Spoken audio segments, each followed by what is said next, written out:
Ada orang beriman ketika bikin dosa takut kepada Allah, langsung taubat.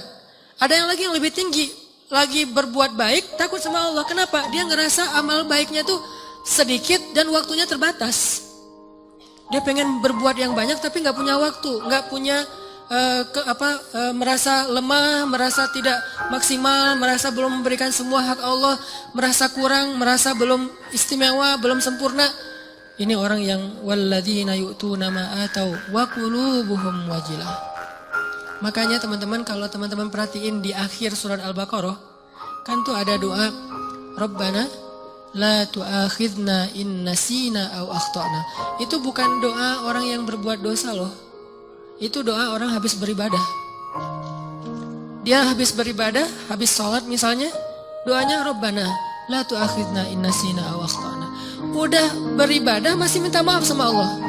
Ya Allah, jangan marah ya sama saya kalau saya ada yang silap, ada yang lupa, ada yang gak sempurna. Ini orang beriman, udah beribadah masih minta maaf.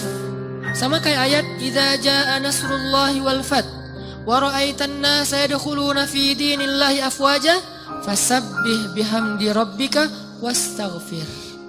Kalau telah datang pertolongan Allah dan kemenangan, dan engkau melihat orang berbondong-bondong masuk kepada agama Allah, maksudnya apa?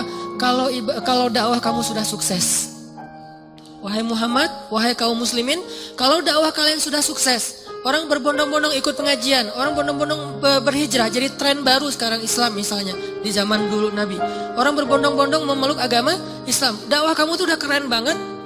Usaha kamu tuh udah maksimal. Ketika kamu mendapatkan kesuksesan dalam dakwah, maka pujilah Allah dan beristighfarlah. Kenapa? Habis berdakwah, habis sukses malah disuruh beristighfar. Dan yang disuruh itu adalah Nabi loh, secara personal, bukan kaum muslimin. Kalau kaum muslimin mungkin mengatakan fasabbihu bihamdi rabbikum wastaghfiru gitu kan ya. Tapi karena personal, fasabbih bihamdi rabbika wastaghfir. Engkau wahai Muhammad. Jadi Nabi banget yang disuruh. Kalau Nabi aja disuruh istighfar, apalagi umatnya. Dan Allah menyuruh Nabi istighfar bukan habis berbuat dosa, bukan. Karena Nabi tidak berbuat dosa. Kapan disuruh istighfar? Habis sukses dalam dakwah disuruh istighfar. Kenapa? Inilah mukmin. Dia nggak pernah merasa dirinya sempurna. Dia nggak pernah merasa bahwa ini karena kerja saya, karya saya, hasil jerih payah saya, karena saya hebat. Enggak. Istighfar tetap kepada Allah. Karena kalau nggak Allah tolong, kamu nggak akan sukses. Gitu maksudnya. Kenapa kalau Allah nggak tolong kamu nggak akan sukses? Karena apa yang kamu lakukan itu harusnya kamu nggak bisa sukses. Soalnya yang kamu lakukan itu belum maksimal, belum ideal, belum sempurna, belum istimewa. Tetap aja ada kurangnya. Karena sifat dari insan mahallul khata wan nisyan. Pasti ada salah dan lupa, pasti. Jadi gimana pun kita dapat nikmat, hati kita wajilah. Apalagi nikmat dunia doang. Nikmat ibadah aja tetap wajilah. Nikmat ibadah kan yu'tu nama atau berarti mereka sholat, puasa, zakat, sedekah, haji, umroh, kayak gitu-gitu, tilawah, hafal Quran, tapi hatinya masih wa qulubuhum wajilah. Padahal itu yang dikasih nikmat ibadah loh. Gimana kalau yang dikasih nikmat dunia? Karena nggak mungkin kan nikmat ibadah itu istidraj. Mungkin nggak? Nikmat ibadah istidraj. Allah membiarkan dia aja sholat sendiri. Gak mungkin kan? Istidraj itu hanya berlaku untuk nikmat dunia. Tapi kalau nikmat akhirat, ibadah, ketaatan, kedekatan dengan Allah, gak mungkin istidraj. Itu pasti nikmat yang hakiki tuh. Tetap mereka ngerasa saya banyak kurang, saya masih. Kalau sholat pasti tadi ada yang gak khusyuknya. Ada yang khusyuk 4 rakaat sholat isya. Pasti ada hilang-hilangnya gitu kan ya. Lebih tepatnya ada khusyuknya sedikit, sisanya hilang. Mungkin itu lebih tepat buat kita nih. Gak sengaja kok udah salam aja. Atau tadi sujudnya 2 kali apa sekali ya. Tadi saya ruku gak sih? Apalagi kalau sholat sendiri tuh. Pas udah sujud, tadi saya ruku gak sih? Kan suka gitu tuh. Pas udah berdiri, tadi saya tahiyat gak sih? Atau langsung dari sujud langsung berdiri. Kan suka gitu. Salam, tadi saya syahadatan gak ya? Jangan-jangan langsung Allahumma sholli ala sayyidina Muhammad, assalamualaikum, assalamualaikum. Pas berdiri, tadi saya baca Al-Fatihah gak ya? Udah mau ruku aja. Suka gitu, berarti banyak kurangnya dalam ibadah kita. Tilawah juga gitu, pasti banyak baca yang salah. Jangan-jangan salah huruf, salah makna harusnya dosa. Puasa juga gitu, gak bisa jaga pandangan. Atau sedekah juga gitu, jangan-jangan saya sedekah belum bersih-bersih amat atau belum maksimal, masih banyak yang saya tahan, masih kikir. Intinya adalah jangan ngerasa udah sempurna. Sehingga ketika Allah kasih kita nikmat, kita merasa diri kita emang pantas mendapatkannya. Bukan. Ketika Allah kasih kita nikmat, kita bilang sebetulnya saya nggak pantas, tapi Allah maha baik. Ketika Allah kasih kita hidayah, sebetulnya bukan saya udah sadar, Allah menyadarkan saya. Ketika kita dapat ujian, baru kita salahkan diri kita. Makanya hadis qudsiynya yang saya sampaikan di booster, kalau kalian mendapatkan nikmat, janganlah kalian memuji kecuali Allah. Kalau kalian mendapatkan masalah, musibah, sesuatu yang buruk, janganlah kalian mencela kecuali diri kalian sendiri. Ini ke diri kita, teman-teman. Dan ini kaidahnya tidak berlaku untuk orang lain ya. Karena Allah hanya mengatakan untuk diri kalian sendiri, bukan untuk teman kalian. Jadi dalam Islam itu kita dibangun juga persepsi, mindset. Jangan pakai hadis qudsi ini untuk orang lain. Lo banyak dosa tuh. Kok gitu sih? Ya kan kata Allah juga dalam hadis qudsi gini. Enggak, ini enggak berlaku untuk orang lain, berlaku untuk diri kita. Untuk orang lain selalu berlaku husnuzon. Ijtanibu katsiran minadh-dhon, jauhi prasangka buruk kepada orang lain.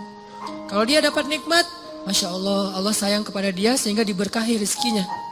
Kalau dia dapat ujian, Masya Allah, Allah pengen menggugurkan dosa dia, pengen mengangkat derajat dia.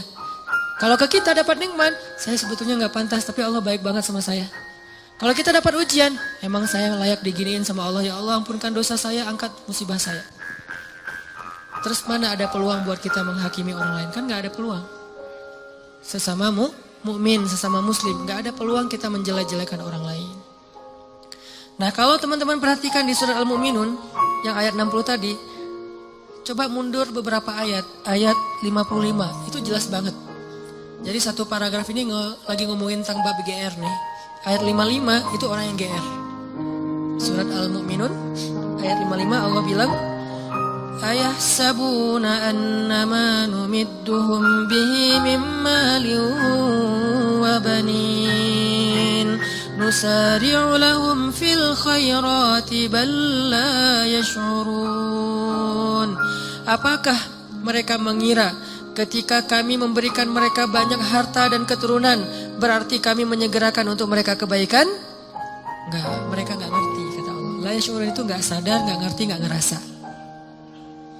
Jadi enggak selalu ketika Allah numiddu lahum mim malin wa banin, ketika Allah ngasih harta dan keturunan yang banyak, maksud harta dan keturunan itu kehidupannya bahagia, rumah tangganya aman-aman aja, enggak ada masalah, maka berarti nusari'u lahum fil khairat, belum tentu.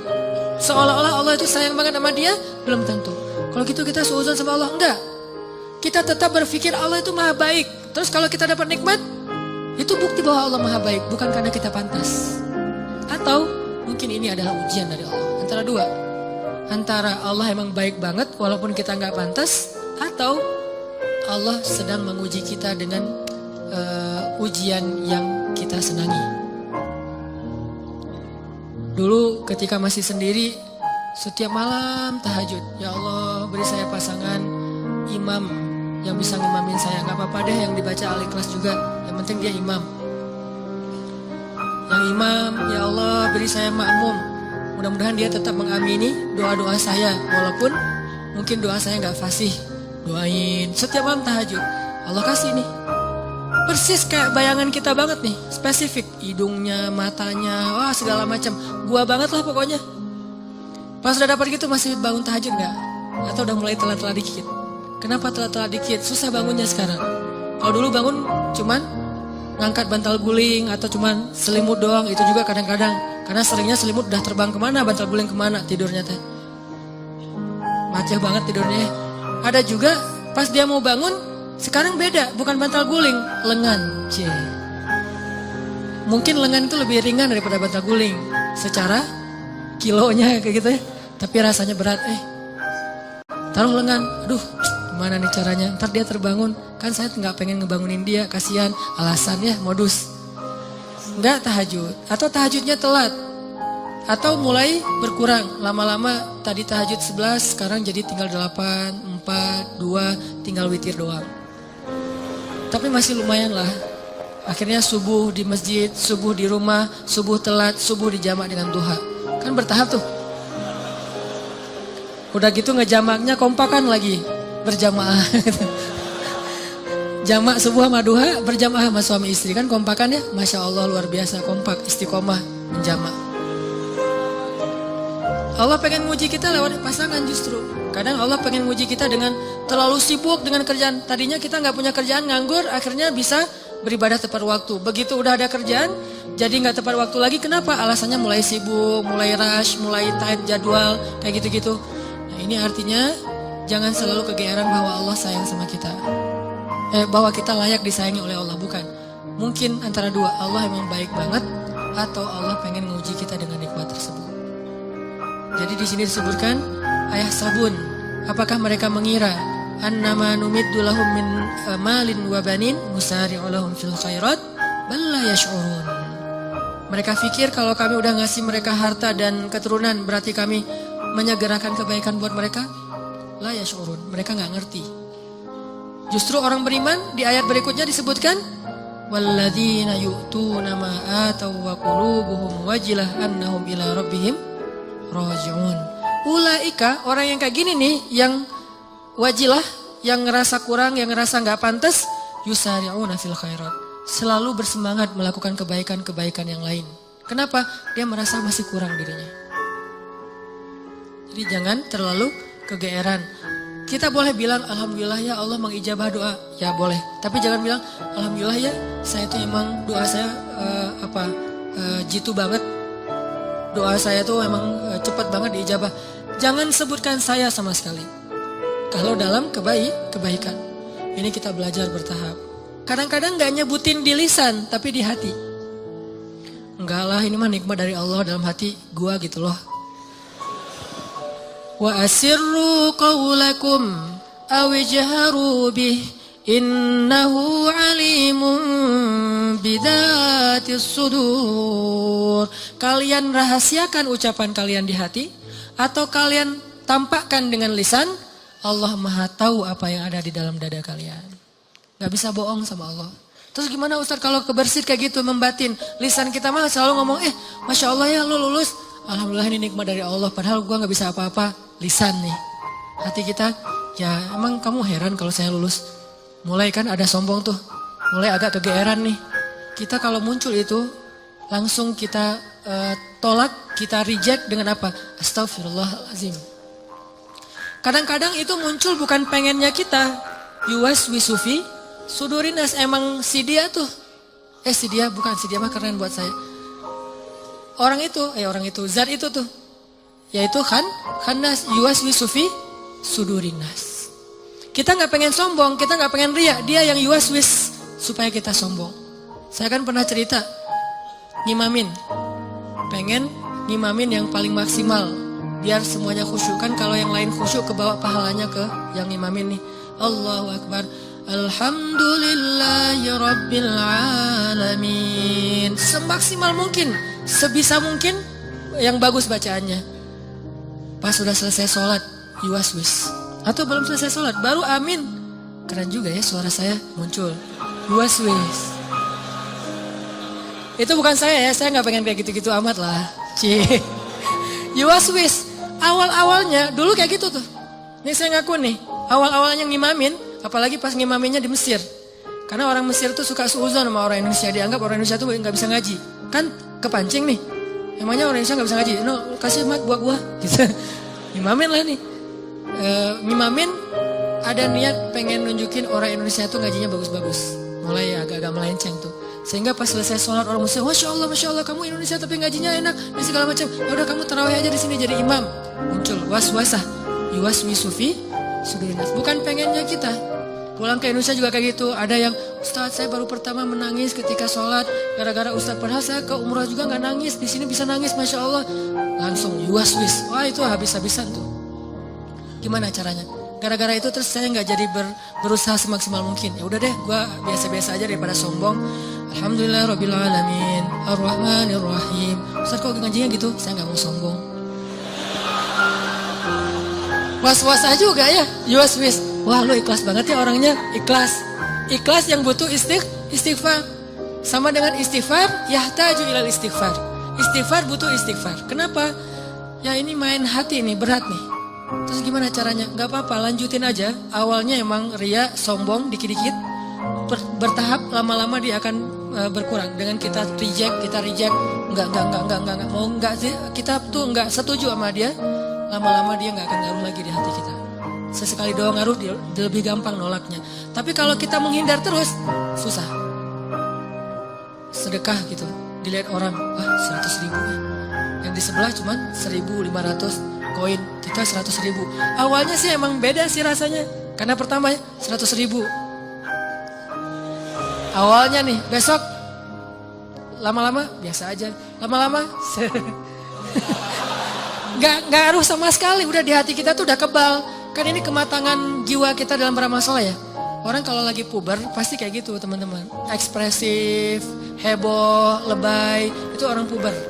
Baru pertama ke masjid, heboh gitu ya. Wah, gue baru ke masjid. Tapi kalau udah kebiasaan ke masjid, apa sih yang mau dibanggain, biasa aja kali ke masjid gitu. Baru pertama tahajud, wah udah bangunin temannya tuh cuma bangun. Enggak bangun, saya aja udah 2 jam bangun dari tadi. Udah 11 rakaat, pamer. Namanya juga lagi puber. Baru hafal 1-2 hadis, wah ini dhaif. Semuanya dhaif, cuma dia doang yang sahih gitu. Lagi belajar. Kalau udah biasa hafal hadis, biasa aja. Atau emang gak hafal gitu. Kayak saya misalnya, karena gak hafal hadis ya udah gak usah komen-komen deh, biasa-biasa aja. Toh bisa jadi saya komen dhaif ternyata sahih. Daripada saya mendhaifkan yang sahih, mending saya diam. Nah ini artinya jangan menghindar, tapi di-reject. Begitu kita kegeeran di dalam hati, enggak ini. Hadza min fadli Rabbi, ini anugerah dari Allah. Ini Allah Maha Baik, ini semuanya karena kebaikan Allah gitu. Lama-lama setan akan cari jalan lain, enggak akan yuwas-wis lagi. Dia akan menghindar. Sampai kita menjadi orang yang kalau kata guru saya mukhlasin. Apa arti mukhlasin? Kalau mukhlisin orang yang ikhlas. Kalau mukhlasin orang yang udah enggak ada bedanya di mata dia emas dengan batu. Udah sama tuh. Ketika ditaruh emas, dia senyum, dikasih batu juga dia senyum. Gak ada bedanya antara batu dengan emas, mukhlas. Maka setan udah gak bisa ngegodain dia. Gimana ngegodain? Orang emas dan batu sama di mata dia. Tapi kalau emas masih lebih berharga daripada batu, cuman dia masih berharap ridho Allah, itu namanya mukhlis. Kalau emas lebih berharga daripada batu dan dia tidak lagi berharap ridho Allah, itu udah gak mukhlis. Ada orang yang riya, ada mukhlis, ada mukhlas. Di mata Nabi Muhammad SAW, emas dan batu itu udah sama. Makanya setan udah gak mau godain Nabi Muhammad. Kecuali ada setan yang masih anak baru gitu, godain Nabi Muhammad. Kalau setan yang udah senior ya, udah tahu oh itu Muhammad gak usah digodain deh, habis-habisin waktu lo. Mending godain yang lain-lain aja yang sahabat. Tapi kalau yang baru-baru kayak semangat gitu, gua mau godain orang nih. Pas ngeliat, ini ada lagi sholat digodain, Nabi Muhammad digodain. Kan sia-sia ya. Jadi kayak buang-buang waktu gitu. Dia godain Nabi Muhammad, begitu Nabi selesai sholat, dipegangin, digulung sama Nabi, digantung di tiang masjid. Teriak-teriak gitu. Pas pagi-pagi anak-anak Madinah, anak-anak kecil gitu, pergi sholat subuh, ngelihat ada bola tuh, mau diambil sama mereka, mau ditendang-tendang. Kata Nabi, jangan. Udah ditendang-tendang mereka, dia udah kesulitan, dikeroyok sama anak kecil Madinah gitu. Bayangin jin di masa itu jadi bola. Terus ditendang-tendang sama anak Madinah, diambil sama Nabi, dilepas, terus dia lari. Baru dia sadar sekarang, saya ternyata salah godain. Yang digoda adalah Rasulullah SAW. Kata teman-temannya, lo sih gak nanya-nanya ke senior.